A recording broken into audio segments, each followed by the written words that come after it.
Good evening, everyone. Hey, Shawn, how are you?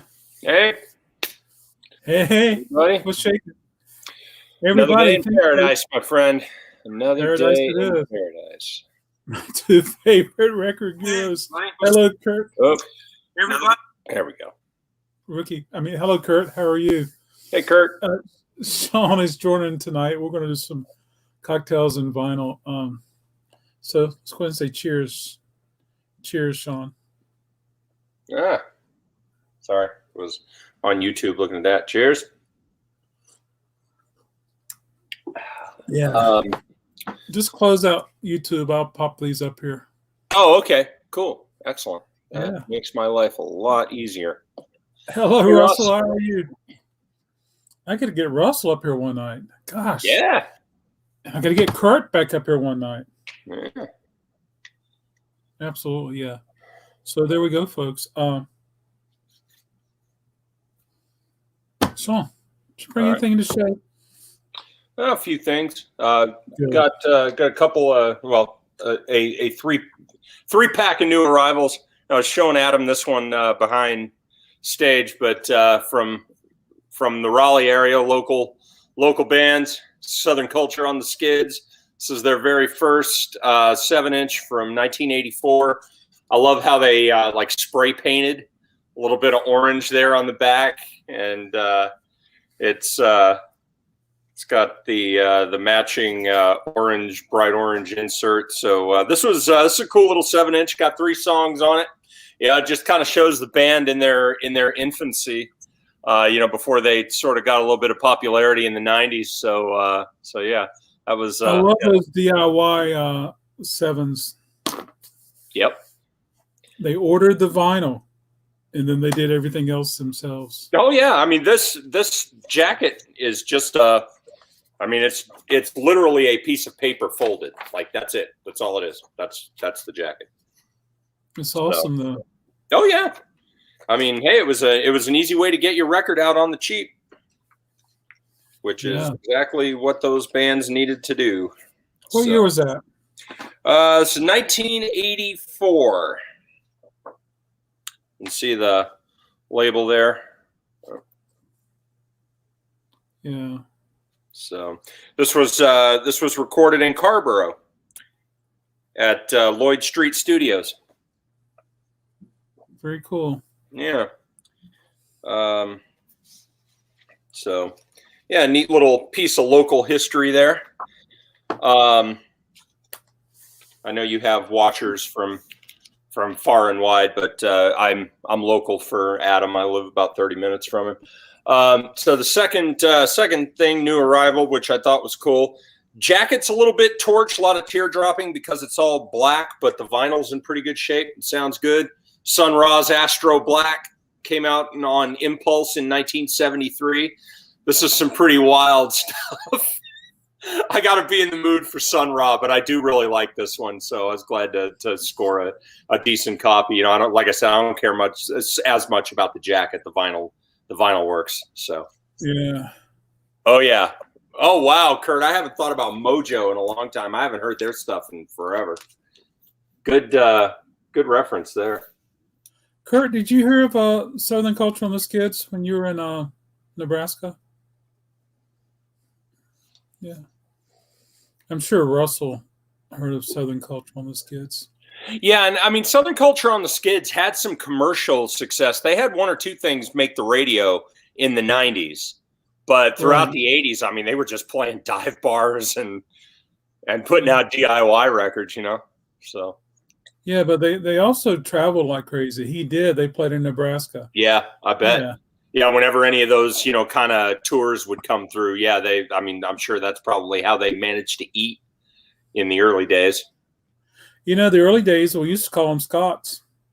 Yeah. So last new arrival, this was Beck's 3rd album that he recorded, but the 4th one he released because he recorded a 3rd album for his indie label, signed with a major. His first one on a major, I think that was Odelay, came out in 94. This one was recorded in 93, but came out afterward. But 1 Foot in the Grave. This is a This is a pretty good record. I like this one a lot. So this is an original copy from '94. So happy to have that. Yeah.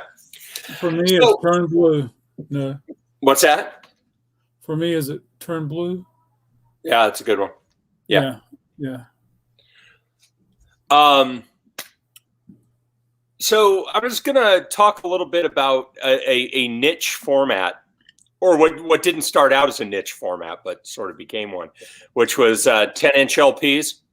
So, when Columbia put out the first long-playing micro groove record that we all know and love in 1948, right? Before that, it was all shellac. It was 78s. And there were two formats of LPs. There were 12-inch and there were 10-inch. And the reason that they did that was because and shellac was the same way, right? So shellac, was mostly 10-inch. 78s were mostly 10-inch, but there were 12-inch 78s too, normally used for things like classical that needed, a little bit more space on the disc. Well, it was kind of the same idea with LPs, right? So with 12-inch LPs, the first 12-inch LPs that Columbia put out were classical. And then like popular music, jazz, country and Western, stuff like that. A lot of that stuff came out on 10-inch because it was cheap, or it was cheaper, I should say. And yeah, it was, stuff that didn't need as much space. The songs were short and whatnot. And people were still wowed by it because, oh, wow, look, I can get 3 songs on a side instead of only 1, like you could on a 78. And, just as an example, right, some early 10 inches of popular music. Here's the first LP release of Bing Crosby's Merry Christmas. This was a 10-inch. Adam, I got this one from you. And, this is a micro groove 33 1/3 LP, but it's only 10-inch. And this was extremely common because, Bing Crosby would have been considered popular music, and yeah, it worked. Another good example of that, some Frank Sinatra, 10 inches, Swing Easy, Songs for Young Lovers. Again, this was the common format. But then, in addition to that, jazz was also usually found on 10-inch back then. And all of the major jazz labels, from Blue Note, here's a copy of Hank Mobley's debut, Blue Note 5066, the 5000 series was their 10-inch modern jazz. And so, Blue Note didn't put out their first 12-inch LP until 1955. And that's true of most jazz labels. 55 was around the time that they started figuring out that consumers preferred 12-inch over 10-inch because of the longer runtime. So, oh, cool, Kurt, I hope you enjoy it. I'd hate to give you a recommendation for something you didn't enjoy, so hopefully you enjoy it. But this is probably my favorite Blue Note 10-inch. I adore this album so much. On the contemporary side, a little bit of Barney Kessel, volumes 1 and 2. Barney Kessel was an amazing jazz guitarist, and so yeah, good stuff. When it comes to trumpeters not named Miles Davis, Kenny Dorham is up there on one of the greatest ever.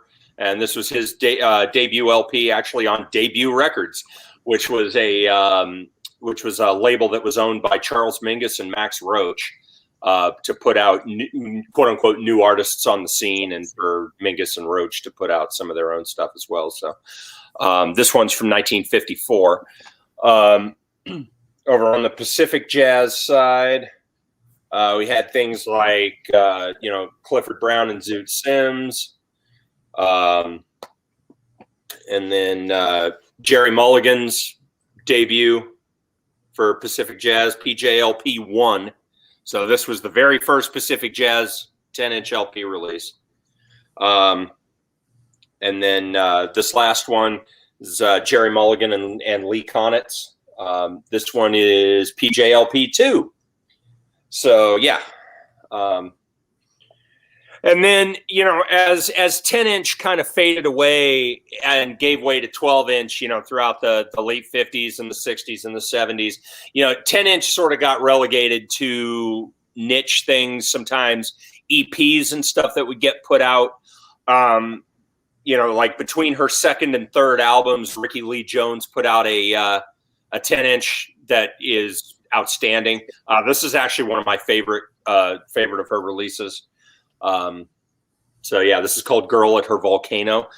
This was the first album that she released after she got clean from cocaine and stuff like that. And it's got a very somber feel to it, but it's an amazing album to listen to.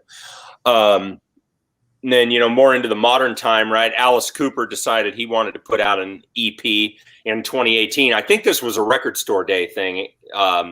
But this is a 10-inch EP that he put out in 2018. This one's individually numbered. It's number 191 of 4,000. This was another one I grabbed from Adam. Can I see the vinyl? Yeah. White vinyl. Yeah. Yep. Cool. Yeah. Yeah, it's pretty nice. Okay, cool. So I like white vinyl. Yeah, I do too. I mean, I'm not huge on colored vinyl, but there are certain and yeah, white vinyl I definitely really like. White and a good shade of red.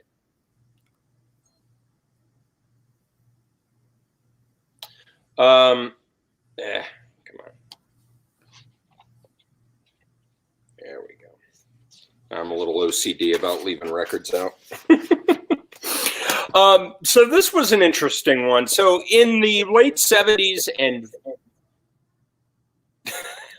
Bull Moose Jazz. So in the late 70s and the early 80s, CBS, mainly Epic and Columbia, decided to try this new thing called Nu Disc, NU-disc. And they were some 10-inch albums that they put out that had, like live tracks or, just interesting little things as sort of samplers to get you into artists. And the two biggest selling ones in that series, it was very short-lived. I think it started in 79 and by 1980 it was over. But the two biggest selling ones there were the one from The Clash and the one from Cheap Trick. This is the one from Cheap Trick. And it's called Found All the Parts. And so this just has some various stuff. It's got, I can't remember if this has live stuff or if it's all studio, but what's cool about this is that in addition to the 10-inch, it also came with a bonus 7-inch.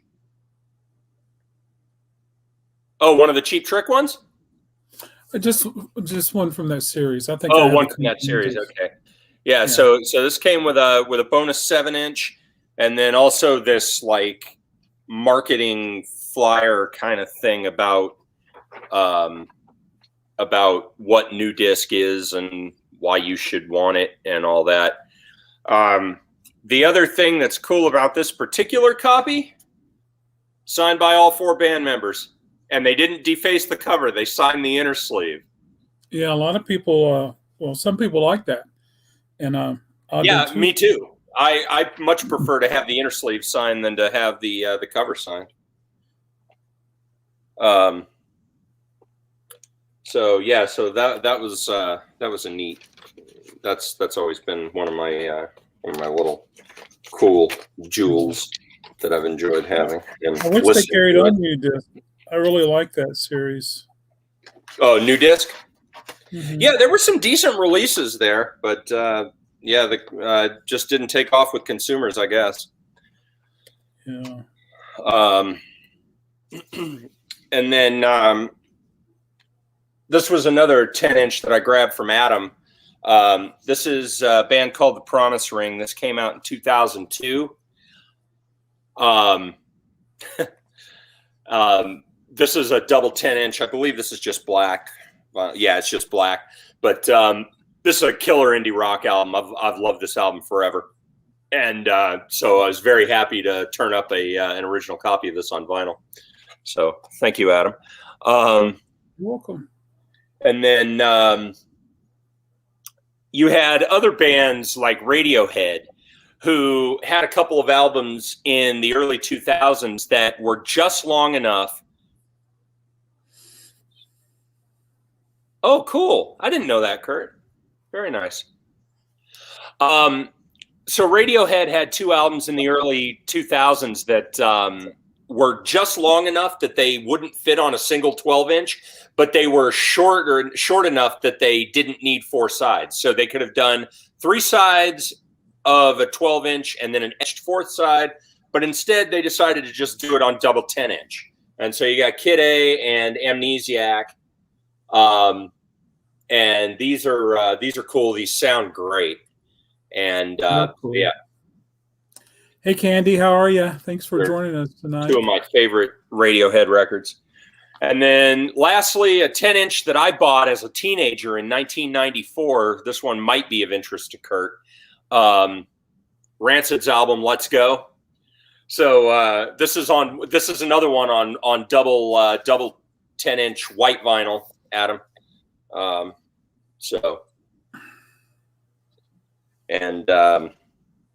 Yeah, I bought that back in '94 when I was a teenager, and I still really like that album all these years later. So that's awesome, Candy. Yeah, we're hanging out tonight with Shawn.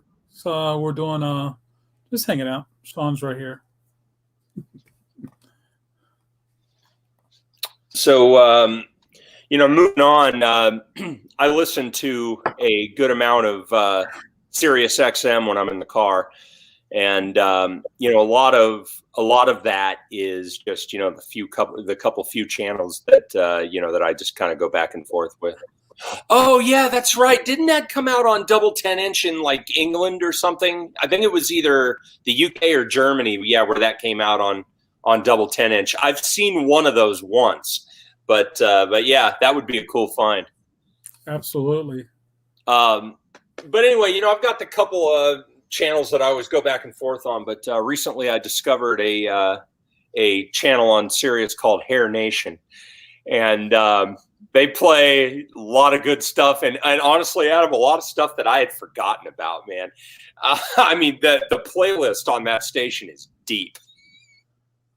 So it kind of got me in a mood lately for hair metal, man, or cock rock, or whatever the hell you want to call it, right? But dude, and I'll just show some of my favorite hair metal albums, right? I mean, when you're starting off, I mean, how do you talk about hair metal without one of the pioneers, right? Motley Crue, and here's a copy of their very first album, Too Fast for Love. Those guys just, I mean, they set the template for what that was going to be. And, I've got several of their records, or I've got probably the nicest copy of Shout at the Devil that I've ever seen and will probably ever see. So this is hands down my favorite Motley Crue record. There's not a single moment on this that I don't love. And then real nice copy of Theater of Pain.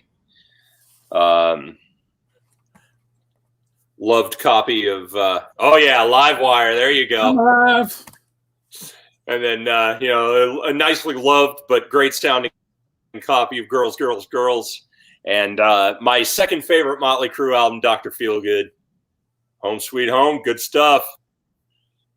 Oh yeah. Yeah, I've always loved Motley Crue and always will. Another theater. What's that? What year was Theater of Pain? Theater of Pain, I believe, was 85. Let me look. 1985. Yeah. Too Fast for Love was 81. Shout at the Devil was 83. Theater of Pain was 85. Girls, Girls, Girls was 87, and then Dr. Feelgood was 89. So basically every 2 years. Another outstanding album of the genre that I love from 1989, Tesla's The Great Radio Controversy. I could listen to this album forever and never get tired of it. Love every minute of this. Another band that you can't talk about hair metal without mentioning, right? Rat. I love Rat. This is their first record. And then this was, I think, their biggest selling one, Out of the Cellar. This has Round and Round on it, which I think was their biggest hit. And then, believe it or not, this is actually my favorite Rad album, Dancing Undercover. I love this one so much. I still need to find a copy of the one after this. I keep forgetting the name of that album, but it's got a pretty good radio hit on it called "I Need a Woman." That's one of my favorite songs of theirs, and I don't have that album. I need to. What's the name of the first one? The first one, I believe. What was the name of that record? It's called. I think it's just called Rat. Pretty sure it's just self-titled. Did you show Out of the Cellar? Yeah. Oh, Out of the Cellar. Yeah, Out of the Cellar. That's okay. Gotcha. Okay. Yeah. Cool.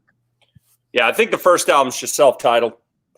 Another one that staple of the genre, didn't come on the scene until the late 80s.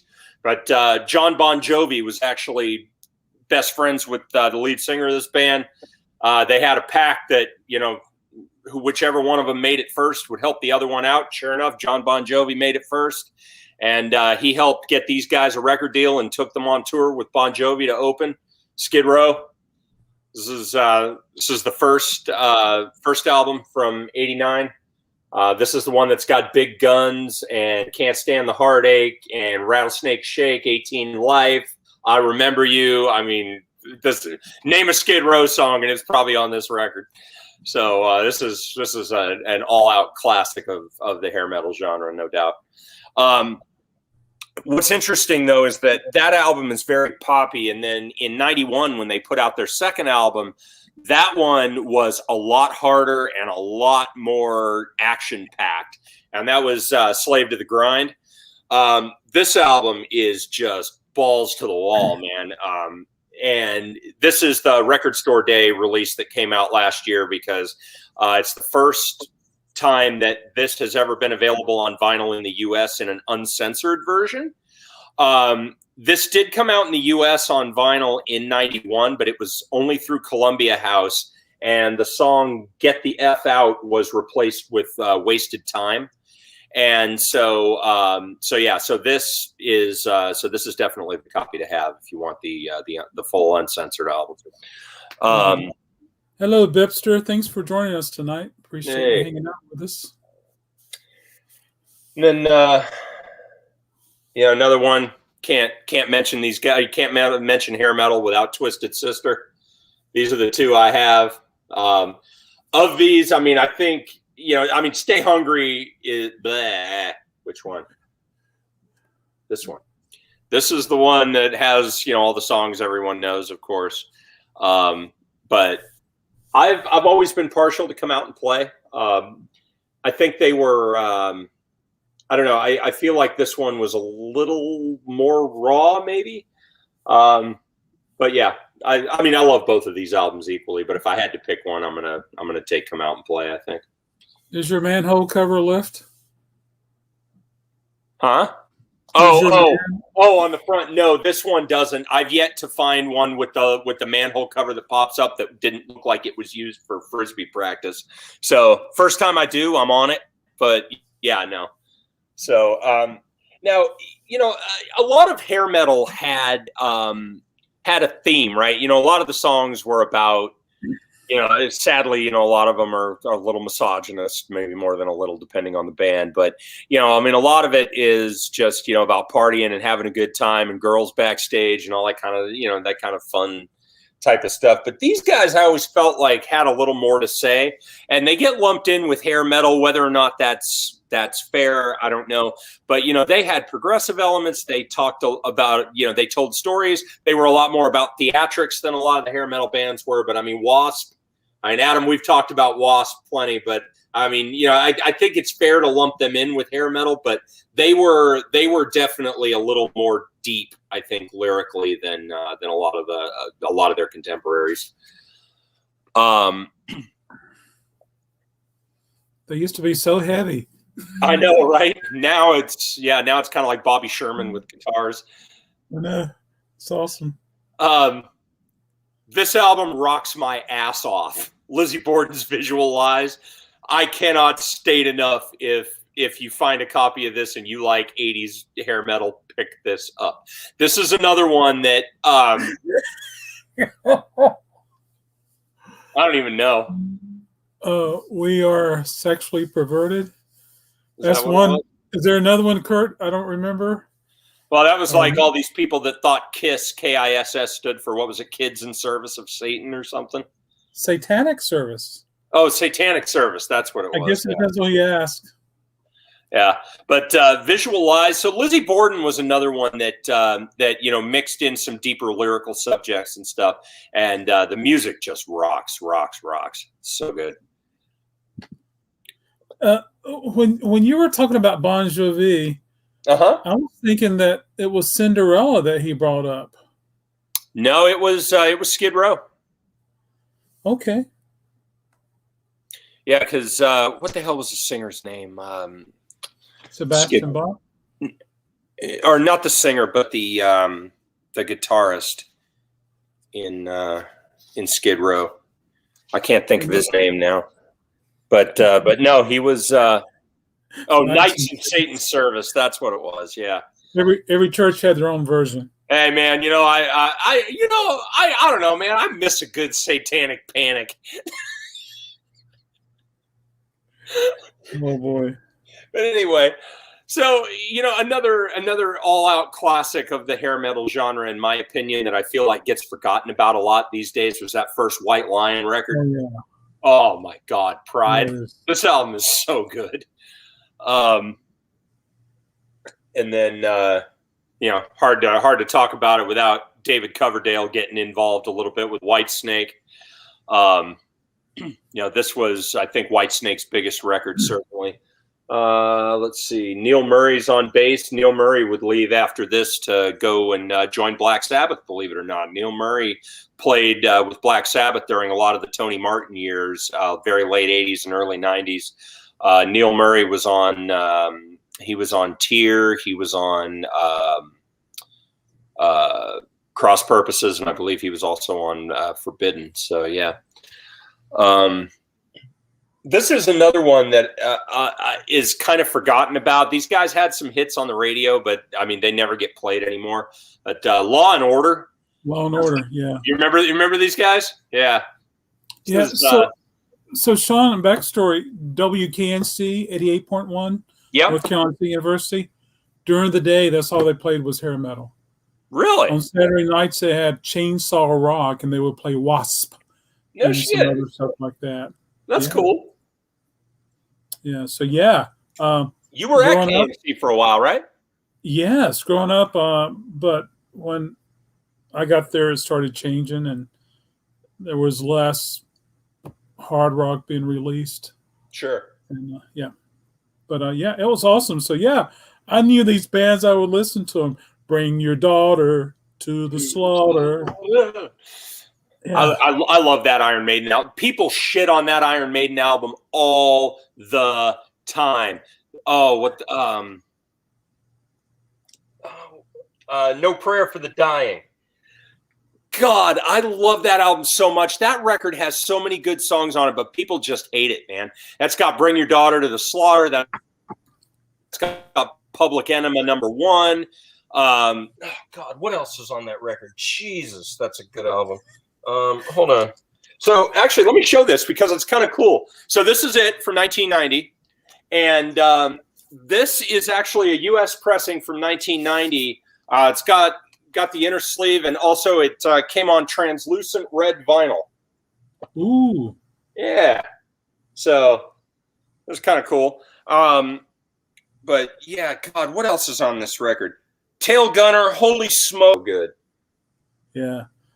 Kurt got a ton of metal records from the college radio station from Penn State a few years ago. Wow, nice. That's awesome. Hello, L7. How are you doing tonight? Thanks for joining us.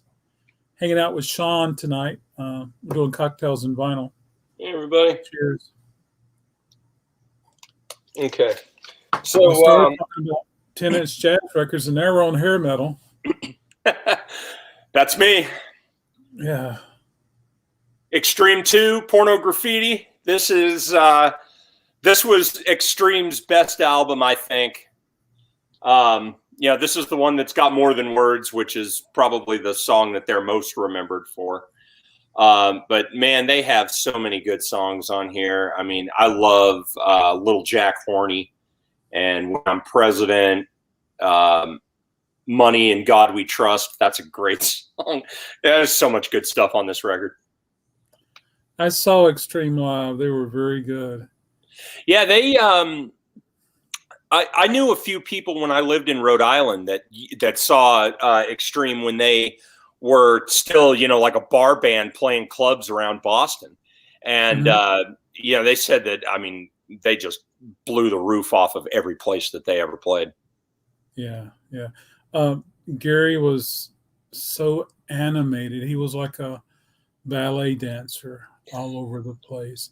And I tell you one thing, I thought he was the best fit for Van Halen. And if you go and watch live Van Halen videos where he's singing covers, where he's singing David Lee Roth songs, it was so good. And that was the great thing about Sharon, that one album that they did with him. I mean, that was basically an Eddie Van Halen solo record, and it was all completely done by the time they'd hired Gary Sharon. They just brought him in to sing vocals. But that tour got great reviews. And yeah, Gary Sharon's range was such that he could do Dave's songs and he could do Sammy's songs. And yeah, I've seen plenty of footage from that 98 tour, and that was a killer tour, man. Gary brought it. There was one song that was on the next record that Sammy sang that they would perform live. Oh, was it? Okay, I didn't know that. Gary would sing.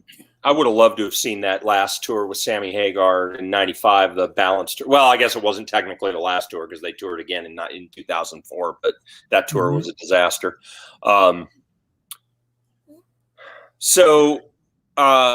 Another staple of hair metal that you have to mention these guys, right? Dokken, Breaking the Chains, Tooth and Nail, and Under Lock and Key.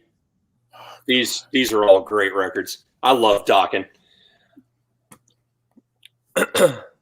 And then let's see, is this? Yeah. So last artist that I was. Is there anything you don't know? You don't know? Thanks, Kurt. I appreciate that. So, this is another one where I think because they were from Hollywood, which is where, the whole hair metal scene was kind of centered. These guys had a lot more attitude than a lot of hair bands, but they get lumped in with that because that was all their contemporaries and everything. And these guys played at the same shows, same clubs, same everything, right? But Guns N' Roses, here's a copy with the original cover art of Appetite for Destruction.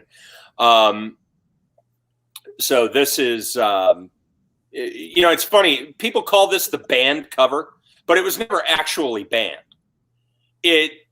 Both covers were available at the same time. It's just the retailers balked about this, and so they pressed up the other cover that everybody knows, the all black cover with the cross and the skulls around the cross. But this was available at the same time. It's just when it came time to do a repress, everybody was buying the other cover, so they'd never repressed this one. But this was never actually banned. People just like to say that to add to the mystique.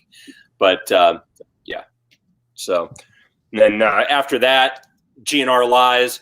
And what's cool about GNR Lies, this is sort of like a 12-inch EP with one side of new studio tracks. The other side was their original, very first release called Live Like a Suicide. This was self-released originally, I believe, as a 12-inch EP. The band self-released it before Appetite for Destruction. So instead of doing a full album, they just did a side of studio tracks, and then they got Live Like a Suicide out to a wider audience because, it would have been impossible to find back then if it was self-released. Is yours the edited version? No, it is not. You can't show it, but you can tell us. Yeah, no, it is not the edited version. It has the correct headlines in it. I can't help but think of how many I've sold that I didn't check because I wasn't aware of it. Yeah. Now the boobs were always blacked out. Not all of them. I think they were. There were some other differences, though. There were some headlines that were changed. I think I've seen the one with the yeah, okay. I might be wrong. I don't know. Now I'm going to have to go back and research that. But I remember doing some research on that, and I came to the conclusion that there never was unedited breasts, but I could be wrong. So from 91, I think these are Guns N' Roses crowning achievements. I don't have it. I saw a copy once, but it was in pretty rough shape, and I'll pass. I think it was reissued, or either it was a fan club pressing I've seen. Yeah, I don't know, because I know the original Live Like a Suicide came out before Appetite for Destruction, and it was released on Uzi Records, which was the band's own label. Oh, I guarantee, yeah, for a copy in good shape at least. Well, I mean, it's just like that first Motley Crue record. Hey, good evening, Brooke. Hey, Brooke. The first Motley Crue record before the label picked it up. Yeah, yep, Too Fast for Love, yeah. And then they reissued it. I can't remember the first name of the label. So I still think that this was Guns N' Roses' crowning achievements, but some original copies, Use Your Illusion 1 and 2. These are copies I've had for years. And the funny thing is I don't listen to these as much as I probably should, because I always feel like if I'm going to listen to Use Your Illusion 1, I need to listen to both of them. And listening to 8 sides of Guns N' Roses, I got to be in a mood. So, yeah. This one takes a lot of crap. I bought this in the 90s when I was a teenager. This one takes a lot of crap, but man, it broke. But this is a cover album, The Spaghetti Incident. Okay, so I'm going to just say it, right? I absolutely adore the cover of Nazareth's Hair of the Dog on this record. Okay. Oh my God, it just rocks so much. But I mean, there are some killer covers on this.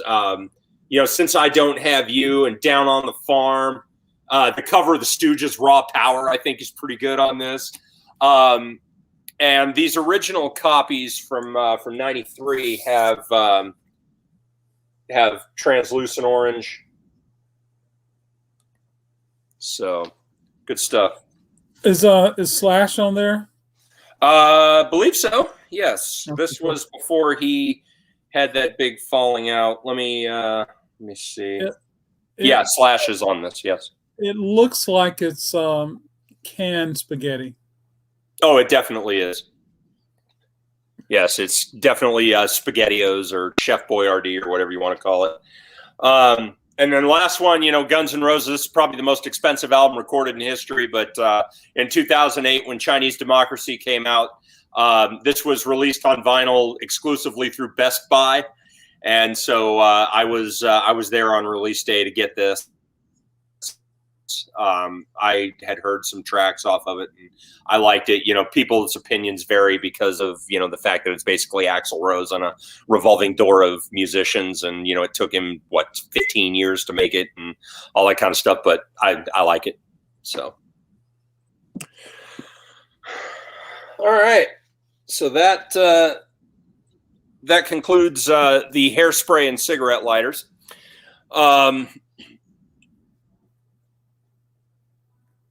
So I'm going to use my last little bit of time here.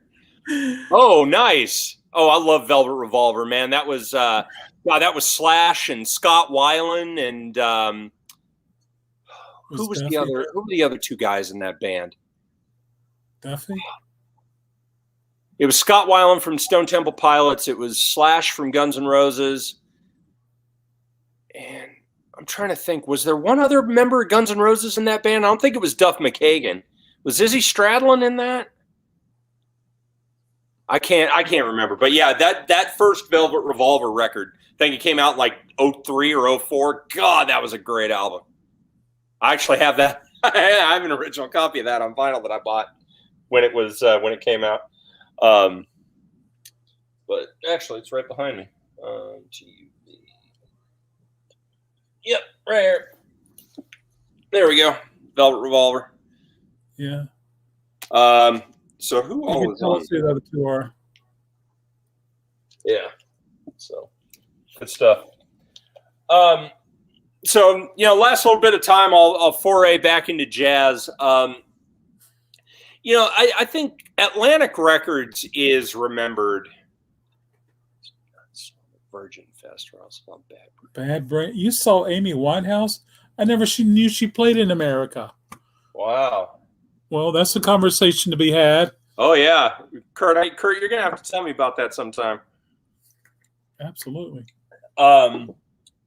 So, a lot of people, when you think of Atlantic Records, right, a lot of people think of, a lot of their great soul releases in the 60s, from artists like Otis Redding and Aretha Franklin and all that. And then, of course, into the later into the 60s and throughout the 70s and 80s, all the amazing pop and rock artists they had, from Led Zeppelin to Genesis to Yes to King Crimson. I mean, you name it, right? Atlantic had so many great artists on their roster over the years. But like a lot of big labels, like Epic Records, like Columbia, they were also a big jazz label. And there are some fantastic artists and fantastic albums that came out on Atlantic. Atlantic, I think, pretty much gave up on jazz by the mid 70s. But in the 50s, and especially throughout the 50s and into the early 60s, man, their jazz roster was primo. This is a great one. Art Blakey's Jazz Messengers with Thelonious Monk. This thing just cooks, man. If you can listen to this and not get tendonitis in your foot from just kind of tapping your foot along, you're a better man than I. It's a good one. This one's actually a sleeper pick. I found this for $3 in a crate at a garage sale. And this thing is just hot. Oh, it's so good. It's got a great tempo, and it's got great musicianship, and I just love it.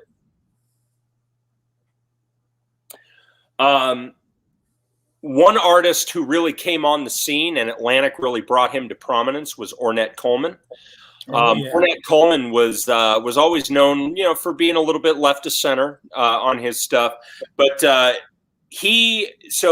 Columbia is known for having the 1959 jazz trifecta, where they released three of the best albums ever in 1959, which would be Dave Brubeck's Time Out and Miles Davis's Kind of Blue and Charles Mingus's Mingus Ah. But there was a fourth one that year that is also considered one of the greatest jazz records of all time, and this one was put out by Atlantic, called The Shape of Jazz to Come. This album has to be heard to be believed. And on this, Ornette Coleman plays, I'm not even kidding you, a plastic saxophone on this. It is amazing. This album is just amazing. If you haven't heard it, check it out. It's not so far out there that it's going to lose the casual listener. It's mainly traditional jazz structure, but it's got just enough elements that are just enough out there to keep you interested and to keep you listening. Like, that's neat. What's the story with the plastic horn? I don't know. I haven't researched that, but Ornette Coleman was known in those days to play plastic horns, and he would show up at clubs playing a plastic horn, and I don't know why. Maybe he couldn't afford a decent metal saxophone. I really don't know, but that's something I should find out about, because it's kind of interesting. Another Ornette Coleman album that is outstanding that Atlantic put out in 1960, Change of the Century. This album is a little more straight ahead and is just outstanding. Absolutely outstanding. You can't talk about Atlantic without talking about the fact that John Coltrane was on Atlantic for a couple of years before he went to Impulse. And, this was still more of his straight ahead years. But the two albums of Coltrane's that you absolutely have to have from Atlantic, one is Giant Steps, and The other one is My Favorite Things. If you're only going to have, the top tier Coltrane on Atlantic, those are the two you want. If you want to get a little bit deeper than that, Coltrane Jazz is really good. Olay is really good. But definitely start with Giant Steps and My Favorite Things. This is one of my sleeper picks, not a well-known Atlantic album, but one that I absolutely adore. Milt Jackson's Ballads and Blues. Milt Jackson was a vibraphonist, played a lot in the Modern Jazz Quartet. I love vibes in jazz. Anybody that knows me knows that. So this is right up my alley. For anybody who knows Sublime, the band from the 90s, the song Doin' Time, the opening vibraphone line, the da, da, da, that is a sample from this album, from Herbie Mann at the Village Gate. This is good straight ahead jazz. Herbie Mann got, a lot more commercial in the 70s, but in the 60s, he was just playing straight ahead stuff. And this is an excellent recording. It sounds great. The band is tight. Highly recommended. It's a great album. And then just got a couple more, and that's going to be it. So Charles Mingus was another one that was signed to Atlantic for a while. I've said it before. Mingus was my introduction to jazz. I do not recommend him as an introduction to jazz, but as a second wave, absolutely. He is a tough introduction to jazz, but as a second wave, Pithecanthropus erectus. It's a mouthful, but it's an earful too. This album is amazing. Didn't we have an 80s band that was titled that? Possibly. The name of the record, that is. Oh gosh, Kurt, what am I thinking about? Okay, sorry. I've never seen that one, so that's cool. Yeah, and then this one, this is my favorite Mingus album on Atlantic. The terrible cover art notwithstanding, The Clown. Oh, Mingus is a genius, no doubt. It's just his music. It's difficult for people that don't, that aren't really into jazz. The Clown is fantastic, and so there's only 4 songs on this, but the last song, The Clown, is 12 minutes, and it's got who is the Gene Shepard does the narration of the story on the song The Clown. It's a pretty messed up story. Definitely worth a listen. I think many people that listen to it and pay attention will find it thought-provoking. Last Mingus album on Atlantic that I consider essential, Blues and Roots. This record has to be heard to be believed. This is probably his best for Atlantic. I wouldn't say it's my favorite, but it's definitely his best, I think. The band on here is just top-notch. The musical selections are top-notch. Mingus wrote all of it. And, Wednesday Night Prayer Meeting, Crying Blues, Tensions, My Jelly Roll Soul. That was a tribute to Jelly Roll Morton. Oh, my God. There's so much good stuff on here. And then 2 more here. These are both sleeper picks. I could not believe this was a dollar find at that same yard sale or garage sale I was telling you about. The Dave Pell Octet, Jazz and Romantic Places. This shocked me at how good this was. I fell in love with this after the first track. And this entire record's quality top to bottom. Great, great album. And then last one, Joe Zawinul, who is known for playing with Miles in the late 60s and early 70s. Played with Miles Davis on, I believe, In a Silent Way. He also played on Bitches Brew. He's also a founding member of Weather Report with Wayne Shorter. This was an album that he put out on Atlantic in the mid-60s called Money in the Pocket. This is great, straight-ahead kind of sound, and highly recommended. Good stuff. Very cool. Yeah. Well, that's awesome. Thank you so much. You know what we should do next week? What's that? We should grab some other people. Let's do it. We should go live and talk and go through the record store day list, because there's going to be some things on there that I'm attracted to. There's going to be some things on there that you're attracted to and other people. You let me know when you want to do it, and I'm down. Yeah, that would be really cool. Yeah. I read the list quickly today. Did it just come out today? It came out this afternoon. Okay. And but tomorrow I'll print it out so I can take it a copy to each location. Yes, the list is out, Kurt. I put it. I mentioned it on my social media today. Yeah, let's go through and talk about it because it'd be great to hear your thoughts of some jazz pressings, and then maybe Kurt will join us, or Russell and L7. You know what I really wish they would release more of, Adam?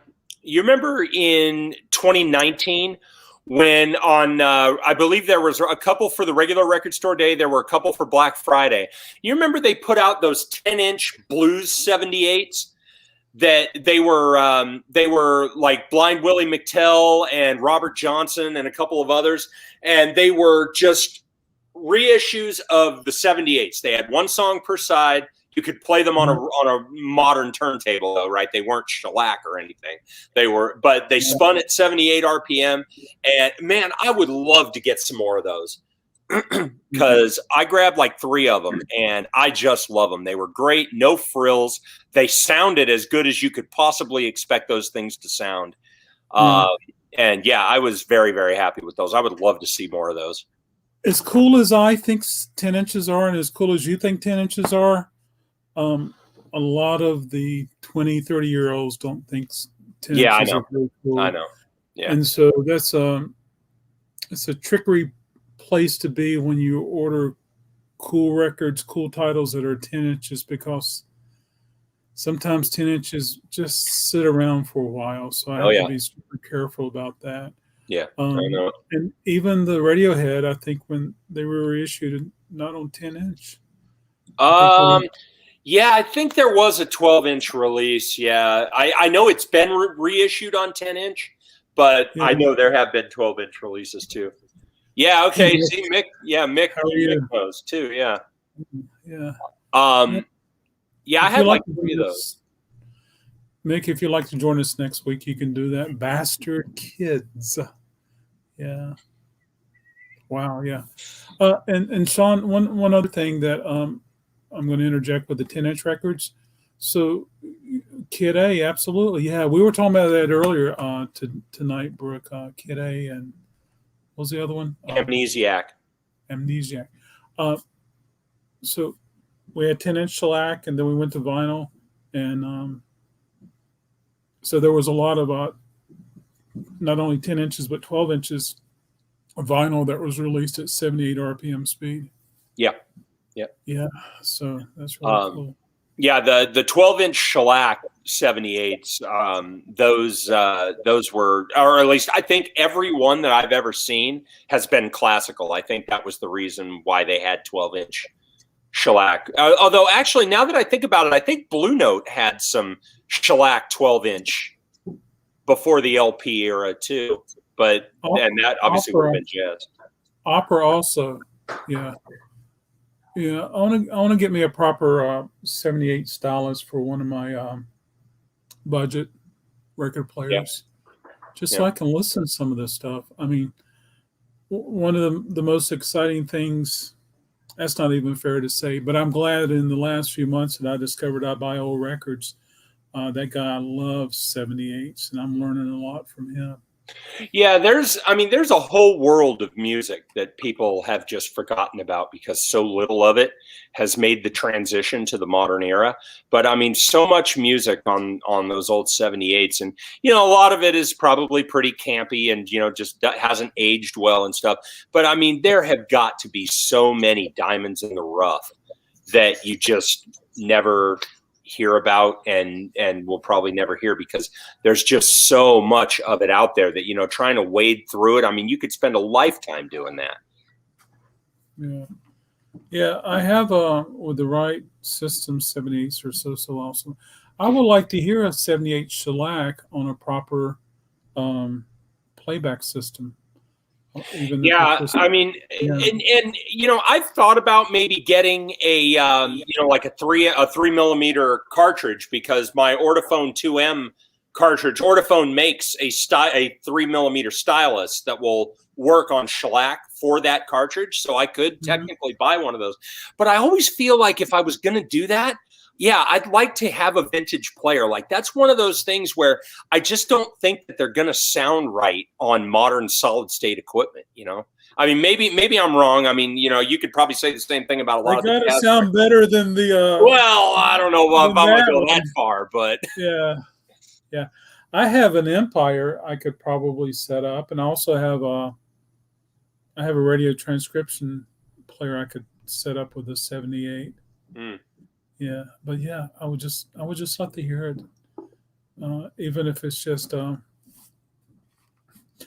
over to somebody's house and hearing it one time, you know, that kind of stuff, because you know that's what they have, you know. Yeah, too bad. Totally. You know what I'm really looking forward to? I'm really looking forward to, you know, once we're all vaccinated and things start getting back to normal. I go back for shot number 2 on Friday. Looking forward to that. Just want to throw that out there.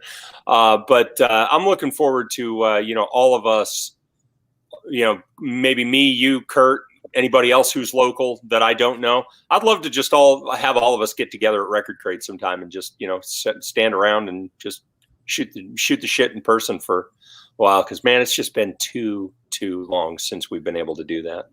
I miss those Saturday mornings. Gosh, I miss those Saturday mornings.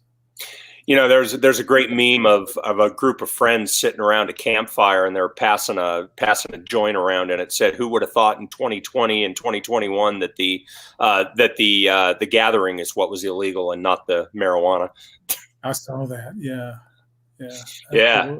Cool, Kurt. Yeah, man, I would love to be able to do that. Just hang around with you guys and just, you know, doing it virtually on a video stream is cool. But man, there's no real replacement for just being there, you know. Well, that's what I miss. I miss the community. Yeah, absolutely. It's one thing for me to sit back here and somebody be over there crate digging, and you can't properly talk to them. You can't go up beside them and say, "Oh, look at this one." Yeah, or "Oh, it's right here. Let me show you." And, you know, totally. You know, it's like, yeah, I just miss it. Yeah. So anyway, thank you, Shawn, for hanging out. Thank you. My pleasure. Thanks for having me. Yeah, next Wednesday, if anybody wants to join in, let's talk Record Store Day. I'm going to print a list out so I can get a little familiar with it. Recordstoreday.com. I'm in. If you want to see the list, everybody, and you can click on and read about it. But there's so much to read about. Yeah. Not yet, Kurt. I was going to do a lot today, but I didn't. Yeah. I gotta get to the show. Always learn something. Oh, thank you so much, Brooke. So everybody, have a good night. Thank you so much for hanging out with us. We'll see you soon. Be safe. Have a lovely week. Have a good night, everybody.